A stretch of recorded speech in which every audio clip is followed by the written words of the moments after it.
Hello, welcome students. I am back. This is Namta, and this video is second part of chapter 3 political science. That one is electoral politics, and our topic is why do we need elections. जैसा कि हम लोग जानते हैं, elections जो है हर democratic country में regularly होती है। जैसे हमारे देश में 5 साल में, बहुत सारे देश में 6 साल में, कहीं 4 साल में, जैसे अमेरिका में 4 इयर्स में होती है।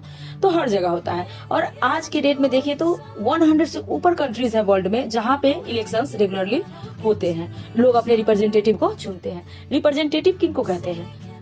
प्रतिनिधित्व, यानी जो आपका प्रतिनिधि करे, जो काउंसिल्स है या कहीं भी देश में जो भी डिसीजन होता है वहां पे वो डिसीजन आपके बदले में, उनको रिप्रेजेंटेटिव बोलते हैं। जैसे कि हमारे जो है प्राइम मिनिस्टर, वो हमारे रिप्रेजेंटेटिव है, हम लोगों ने चुना है अपने लिए। ओके, तो अब इसमें देखेंगे कि बहुत सारा ऐसा कंट्री है जहाँ पे इलेक्शंस नहीं होता है, जो हम लोग चैप्टर 1 में भी देखे थे, उसको अनडेमोक्रेटिक कहते हैं। लेकिन फिर क्वेश्चन आता है कि हम लोगों को इलेक्शंस की जरूरत है क्यों? तो चलिए हम लोग इसको एक एग्जांपल से देखते हैं। ऐसा सोचते हैं, इमेजिन करते हैं कि डेमोक्रेसी तो हो लेकिन वहां इलेक्शंस ना हो, तो वहां पे क्या होगा? तो लोगों का जो है रूल ऑफ पीपुल जिसको बोलेंगे वो पॉसिबल है, ओके, बिना इलेक्शंस के भी। लेकिन तब जब लोग जो है एक साथ बैठ के पर डे सारे डिसीजंस ले, तभी पॉसिबल है। तो हम लोग चैप्टर 1 में ऑलरेडी पढ़ चुके हैं कि ये पॉसिबल नहीं है, क्योंकि इंडिया इतना वास्ट कंट्री है, यहाँ पे इतना बड़ा कम्युनिटी है। सेंट्रल लेवल तो छोड़िए, स्टेट लेवल भी छोड़िए, अगर डिस्ट्रिक्ट लेवल पे भी अगर देखा जाए तो भी इतना बड़ा कम्युनिटी, इतना ज्यादा पॉपुलेशन है कि सब कोई पर डे जो है एक साथ बैठ के सारे डिसीजंस नहीं ले सकते सिर्फ। तो ये पॉसिबल नहीं है, क्योंकि हमने चैप्टर 1 में देखा था कि हर कोई जो है, सबके पास जो है समय पर्याप्त नहीं है हर डिसीजन में जो है लेने के लिए जो है एक साथ बैठ सके। दूसरा कि सबके पास सारे मैटर्स में नॉलेज नहीं है। इसीलिए हम देखते हैं कि डेमोक्रेसी में हम लोग जो है, we the people of India, हम लोग डेमोक्रेसी को जो है रिप्रेजेंटेटिव के द्वारा आगे बढ़ाते हैं। रिप्रेजेंटेटिव रूल होता है। तो क्या डेमोक्रेटिक वे में हम लोग रिप्रेजेंटेटिव कैसे चुन सकते हैं? क्या हमारे पास कोई और रास्ता है डेमोक्रेटिक रूल में कि हम अपने रिप्रेजेंटेटिव को सिलेक्ट कर सकते हैं? चलिए एक एग्जांपल लेके सोच के देखते हैं। Let us think. सोचते हैं कि एक ऐसा जगह हो जहां पे रिप्रेजेंटेटिव सिलेक्टेड हो, किस रूप में, किस बिहाफ में? तो on the basis of age and experience. या फिर एक ऐसा जगह लेते हैं जहां पे हम अपने रिप्रेजेंटेटिव को जो है एजुकेशन और नॉलेज के बेस पे चुनते हैं। लेकिन फिर वहां पे डिफिकल्टी आ जाएगी कि कौन ज्यादा नॉलेजेबल है या कौन ज्यादा एक्सपीरियंस्ड है। अगर नॉलेज सेम लेवल में होगा तो फिर हम कैसे डिसाइड कर पाएंगे कि कौन ज्यादा नॉलेजेबल है और किनको ज्यादा एक्सपीरियंस्ड है? बट लेट अस से the people can resolve this difficulty. तो हम लोग मान सकते हैं कि ये जो है वो लोग रिजॉल्व कर लेंगे। तो ऐसे जगह पे जो है हम लोग को इलेक्शंस की जरूरत नहीं है। लेकिन हम पहले ही बताए हैं कि ये एक एग्जाम्पल है, एक इमेजिनेशन है, सोच सकते हैं, लेकिन ये पॉसिबल नहीं है।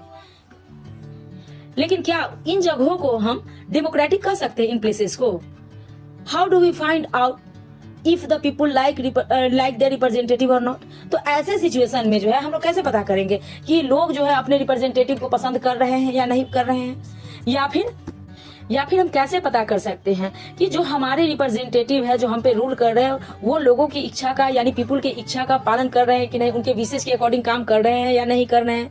या फिर how to make sure that those who the people don't like do not remain their representative?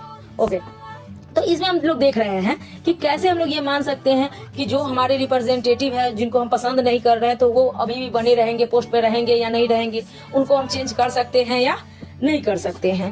तो इन सब के लिए जो है, इन सारे क्वेश्चंस के लिए हमारे पास कुछ मैकेनिज्म होना चाहिए, जो अगर हमें पसंद ना हो या हमारे विशेष के अनुसार काम ना कर रहे हो, तो हम अपने रिप्रेजेंटेटिव को जो है रेगुलर इंटरवल्स में चेंज कर सके, अगर हमको उनसे परेशानी हो तो इसी मैकेनिज्म को हम इलेक्शंस कहते हैं। इलेक्शंस इसीलिए जरूरी है कि अगर वो हमारे विश के अकॉर्डिंग काम ना कर रहे हो, या फिर जो है वो अपने मर्जी का कर रहे हो, या फिर हमें वो पसंद ना हो, तो हम उनको एक समय के बाद चेंज कर सकते हैं हर रेगुलर इंटरवल ऑफ टाइम पे। इसीलिए हम लोग के लिए इलेक्शंस जरूरी है। ओके, और आजकल का अगर टाइम देखें हम लोग, नाउअडेज ये बहुत जरूरी हो गया है कि हम लोग जो है, अभी हम लोग का जो इसेंशियल पार्ट है कि हम लोग के यहाँ रिप्रेजेंटेटिव डेमोक्रेसी है, तो इसलिए रेगुलर इंटरवल ऑफ टाइम में इलेक्शंस होने ही चाहिए, क्योंकि इलेक्शंस जो है वोटर्स को बहुत सारे चॉइसेस देते हैं। जैसे कि इसमें आप जो है कौन आपके लिए नियम कानून बना सकता है, ये चीज आपको मिलता है इलेक्शंस जब होता है। तो दूसरा, वोटर्स के पास ये चॉइस होता है कि वो ये तय कर सके कि कौन गवर्नमेंट बनाएगा और उनके लिए मेजर डिसीजंस कौन लेगा, यानी हमारे लिए मेजर डिसीजंस कौन लेगा, ये हम वोटर्स तय कर सकते हैं अगर इलेक्शंस होते हैं। तो इलेक्शंस एक बहुत इंपॉर्टेंट चीज और देता है चूज करने के लिए, कि इसमें जो है हम चूज कर पाते हैं कि किस पार्टी को हम सपोर्ट करें, क्योंकि हर पार्टी का अपना पॉलिसीज और प्रोग्राम होता है, तो उसी अनुसार हम उस पार्टी को सपोर्ट कर सकते हैं ताकि हमारे पास वोटर, हमारे पास चॉइस हो। इसलिए इलेक्शंस बहुत जरूरी है। और next topic is what makes an election democratic. इसमें हम लोग देखेंगे कि इलेक्शंस जो है बहुत तरीके से है, जिसमें सारे डेमोक्रेटिक कंट्रीज जो है इलेक्शंस करवाते हैं, लेकिन बहुत सारे नॉन डेमोक्रेटिक कंट्री भी जो होते हैं वहाँ भी जो है इलेक्शंस होता है, वहाँ भी इलेक्शंस वो लोग करवाते हैं। तो फिर हम लोग कैसे पता करें कि कौन डेमोक्रेटिक इलेक्शन है और कौन नहीं है? तो हम लोग चैप्टर 1 में ऑलरेडी पढ़ चुके हैं, जिसमें हम लोग देखे थे मैक्सिको का एग्जाम्पल, जिम्बाब्वे का एग्जाम्पल, जिसमें देखे थे कि वहाँ इलेक्शंस वगैरह भी होते हैं, लेकिन क्या रियल में उसको डेमोक्रेटिक कह सकते थे? नहीं कह सकते थे, राइट? तो हम लोग ऑलरेडी उसको देख चुके थे। तो इसमें हम लोग सिंपल जो मिनिमम कंडीशन है डेमोक्रेटिक इलेक्शन का उसको देखेंगे। तो हमारे पास मिनिमम कितने कंडीशन होने चाहिए? तो यहाँ पे हम देखेंगे हमारे पास मिनिमम 4 कंडीशन है।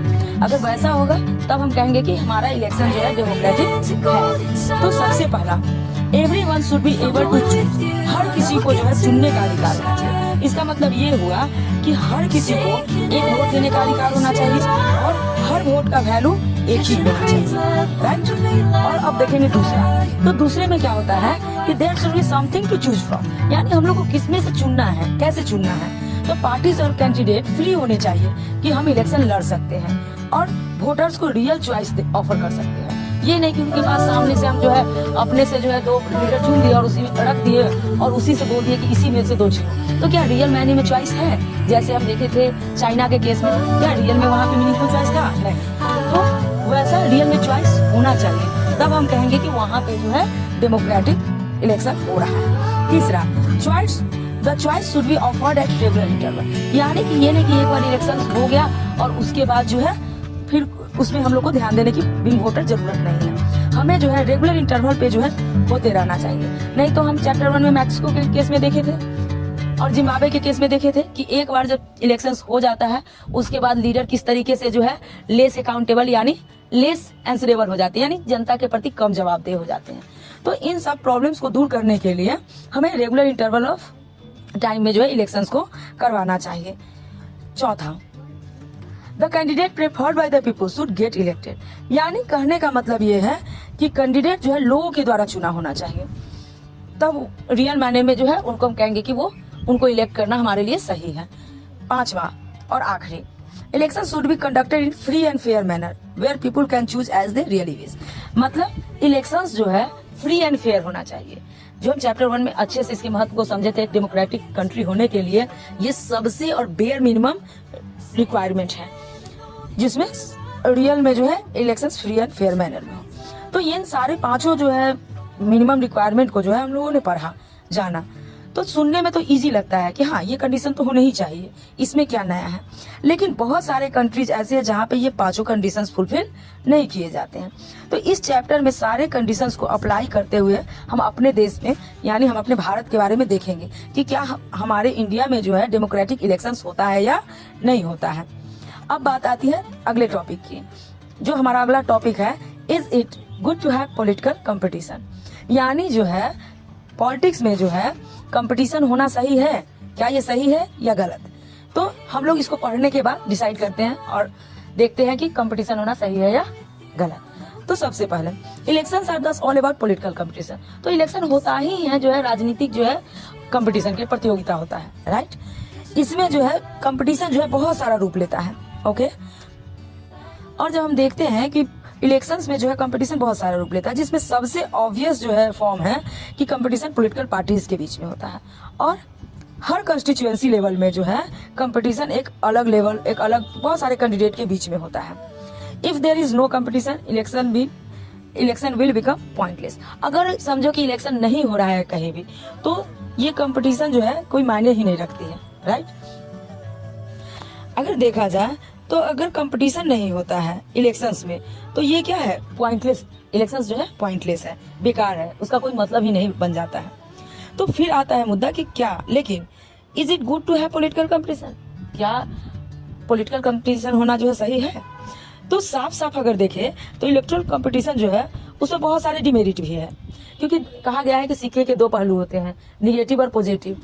लेकिन मैटर ये करता है कि उसमें ज्यादा पॉजिटिव है या ज्यादा निगेटिव है, राइट। तो ऑब्वियस पॉलिटिकल कंपटीशन के कुछ डिमेरिट भी होते हैं, जैसे कि it creates a sense of disunity. इसकी वजह से जो है डिसयूनिटी क्रिएट होता है, फ्रैक्शनलिज्म क्रिएट होता है हमारे सोसाइटी में। यानी जो है हम लोग जो है धर्म के नाम पर, क्षेत्र के नाम पर ये सब बंटना शुरू हो जाते हैं, क्योंकि हमारे लोकल लीडर्स जो है कंपटीशन के दौरान इन सब का इस्तेमाल करना शुरू कर देते हैं। तो यू वुड आल्सो, आपने जो है अपने जो है आसपास सुना होगा कि लोग जो है पॉलिटिकल पार्टी के बारे में जो हमेशा कंप्लेन ही करते रहते हैं, राइट। तो ये सब सिर्फ जो है पॉलिटिकल कंपटीशन की वजह से होता है। जैसे डिफरेंट पॉलिटिकल पार्टी जो होते हैं उसके लीडर्स लोग जो है हमेशा क्या करते हैं, दूसरे जो है पार्टी के लीडर्स पे जो है डिफरेंट लेवल के जो है एलिगेशंस यानी दोषारोपण करते रहते हैं कि वो ये किया, ऐसे किया, यानी एक दूसरे को जो है ड्रैग करना, यानी एक दूसरे को नीचा दिखाने का कोशिश करते रहते हैं, उन पे एलिगेशंस लगाते रहते हैं। इतना ही नहीं, पॉलिटिकल पार्टी और कैंडिडेट हमेशा जो है अक्सर देखा गया है कि डर्टी ट्रिक्स वगैरह इस्तेमाल करते हैं, जैसे ब्राइब करना, लोगों को घूस देना, या फिर उसके इलेक्शंस के टाइम में जो है लोगों को धमकी देना, या फिर बहुत सारा जो है डर्टी ट्रिक्स करते हैं, जैसा चैप्टर 1 में भी हम लोग देखे थे। तो कुछ लोग ऐसे भी हैं जो कहते हैं कि कुछ अच्छा भी करना चाहते हैं, लेकिन उनको इलेक्टोरल फाइट से डर लगता है, तो इस वजह से जो है वो बढ़िया पॉलिसी जो है नहीं बना पाते हैं।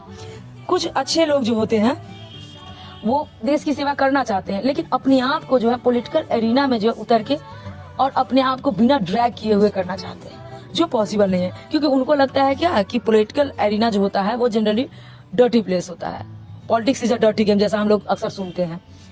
लेकिन अगर सही में सर्व करना चाहते हैं तो किसी न किसी को जो है सामने आके जो है सही मायनों में हमको क्या करना चाहिए, देश की सेवा के लिए आगे बढ़ना चाहिए, राइट। तो अब हम देखते हैं, आगे बढ़ते हैं। जैसे कि हमारे कॉन्स्टिट्यूशन मेकर जो थे वो इन सारी प्रॉब्लम से अवेयर थे, यानी उनको पता था कि अगर पॉलिटिकल कंपटीशन होगा तो इन सब प्रॉब्लम को जो है सामना करना लाजमी है, ये प्रॉब्लम्स आएगी ही आएगी। फिर भी उन्होंने जो है फ्री कंपटीशन जो है इलेक्शन में चुना हमारे फ्यूचर लीडर्स के लिए। ऐसा इसलिए क्योंकि ये सिस्टम बेटर वर्क करता है लॉन्ग रन के लिए।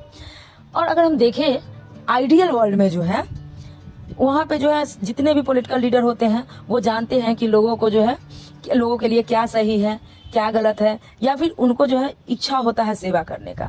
तो वैसे जगह पे जो है पॉलिटिकल कंपटीशन की कोई जरूरत नहीं है आइडियल वर्ल्ड के लिए। लेकिन क्या आइडियल वर्ल्ड रियल में एग्जिस्ट करता है? रियल वर्ल्ड में ऐसा नहीं होता है, क्योंकि हम लोग पूरे वर्ल्ड के पॉलिटिकल लीडर को देखें तो वो अदर प्रोफेशनल्स की तरह जो है मोटिवेटेड होते हैं अपने जो है पॉलिटिकल कैरियर की तरफ, right. They want to remain in power, वो हमेशा अपने पावर में रहना चाहते हैं, उस पावर का इस्तेमाल करना चाहते हैं, उस पोजीशन पे जो है पोजीशन को बनाए रखना चाहते हैं, और साथ में वो देश की सेवा भी करना चाहते हैं। ऐसा नहीं कि वो जो सिर्फ पावर, देश की सेवा भी करना चाहते हैं, लेकिन ये रिस्की होता है, ये डिपेंड करता है कि वो सेवा करेंगे या नहीं करेंगे, इसलिए पॉलिटिकल कंपटीशन होना जरूरी है। इसके अलावा कभी कभी हम देखते हैं कि वो रियल में जो है कुछ लीडर्स जो पॉलिटिकल पार्टी कैंडिडेट्स रियल में सेवा भी करना चाहते हैं, यानी लोगों को सर्व करना चाहते हैं, लेकिन उनको मालूम ही नहीं होता है कि सर्व कैसे करें, यानी लोगों का विश क्या है। और हो सकता है कि अगर वो आगे बढ़े लोगों की सेवा करने के लिए, लेकिन वो लोगों के जो है विश से मैच नहीं करता हो। तो ऐसे सिचुएशन में रियल लाइफ में हम कैसे डील करें, कैसे इस प्रॉब्लम से बाहर आए? तो एक तरीका है, इसमें एक तरीका हम लोग ट्राई कर सकते हैं कि जितने भी पॉलिटिकल लीडर हैं उनके नॉलेज और कैरेक्टर को इम्प्रूव करके। लेकिन रियलिस्टिक वर्ल्ड में जो है दूसरा तरीका भी है कि अगर हम लोग जो है एक ऐसा सिस्टम सेटअप करें जिसमें पॉलिटिकल लीडर अगर पीपल का सर्विंग करे तो उनको हम रिवार्ड करें, और अगर गलत करे, अगर कुछ ना करे तो उनको हम पनिश कर सके। तो फिर सवाल ये उठता है कि उनको रिवार्ड या पनिशमेंट देने का अधिकार किसके पास हो? तो हम लोग डेमोक्रेसी में पढ़े ही थे कि डेमोक्रेसी में टोटल पावर किसके पास होता है? पीपल के पास। तो हमारा सिंपल आंसर क्या होगा? लोग, द पीपल। तो इलेक्टोरल कंपटीशन जो होता है यही काम करता है एक्चुअली, कि अगर लोग, पॉलिटिकल लीडर जो है लोगों को सर्व करते हैं तो उनको जो है इलेक्शन में जो है जितवाया जाता है, तो ये उनके लिए रिवार्ड होता है। और अगर वो सर्व नहीं करते हैं, यानी सही से काम नहीं करते हैं, लोगों की इच्छा के अनुसार काम नहीं करते हैं, तो उनको जो है क्या किया जाता है, वो इलेक्शन लूज कर जाते हैं, यानी उनको जो है हरा दिया जाता है। तो ये क्या कहला है बच्चे, कि ये उनके लिए पनिशमेंट हुआ। इसलिए हम देख रहे हैं कि पॉलिटिकल कंपटीशन जो है डेमोक्रेटिक इलेक्शन में जो है बहुत जरूरी है, राइट। भले ही इसके कुछ डिमेरिट्स भी है, लेकिन मेरिट्स इसके ज्यादा हैं। इसीलिए जो है पॉलिटिकल पार्टी जो है हमेशा मोटिवेटेड रहते हैं कि ताकि उनको पावर में रहे वो, और यहाँ तक कि उनको अगर ना भी मन हो तो अगर पावर चाहिए तो उनको फोर्सफुली जो है लोगों की सेवा करनी ही पड़ेगी। मतलब पॉलिटिकल कंपटीशन एक तरीके से जो है मार्केट वर्क की तरह है, मार्केट वर्क की तरह काम करता है। जैसे किसी दुकान में हम जाते हैं और वहां से कुछ हम लेते हैं, अगर उस पर हमको प्रॉफिट होता है या फिर वो अच्छे सर्विस देते हैं तो दोबारा हम उस दुकान में सामान लेने जाते हैं, और अगर नहीं हमें अच्छा सर्विस देते हैं तो हम क्या करते हैं, दूसरे दुकान पे जाते हैं, राइट। तो सेम इसी तरीके से जो है पॉलिटिकल कंपटीशन में जो है इसकी वजह से डिवीजन भी होता है, कभी कभी अगलीनेस भी आता है इसमें। लेकिन फाइनली हम देखते हैं कि पॉलिटिकल लीडर्स या पार्टीज को जो है बाय फोर्स उनको सर्व करना ही पड़ता है, जो कि जो पीपल यानी पब्लिक के फेवर में होता है, जनता के फेवर में, वोटर्स के फेवर में होता है। सो हम फाइनली जो है कह सकते हैं कि political competition is good for democracy. Thank you, that's all. मिलते हैं अगले पार्ट्स में, क्योंकि ये चैप्टर बहुत बड़ा है। सो 1-2 पार्ट और आएंगे। So wait for next part, keep watching.